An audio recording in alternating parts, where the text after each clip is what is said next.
சூப்பரான கொண்டக்கடலை பகோடா முறுமுறுன்னு ஈவினிங் ஸ்நாக்ஸுக்கு இப்படி பண்ணி குடுத்தீங்கன்னா சொல்லவே வேணாம். எல்லாருமே ரொம்பவே விரும்பி சாப்பிடுவாங்க.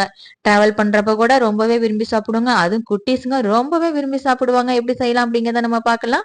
இப்போ கொண்டக்கடலை ஊற வச்ச கொண்டக்கடலையே நம்ம இந்த மாரி மிக்ஸி ஜார்ல போட்டுக்கலாம்.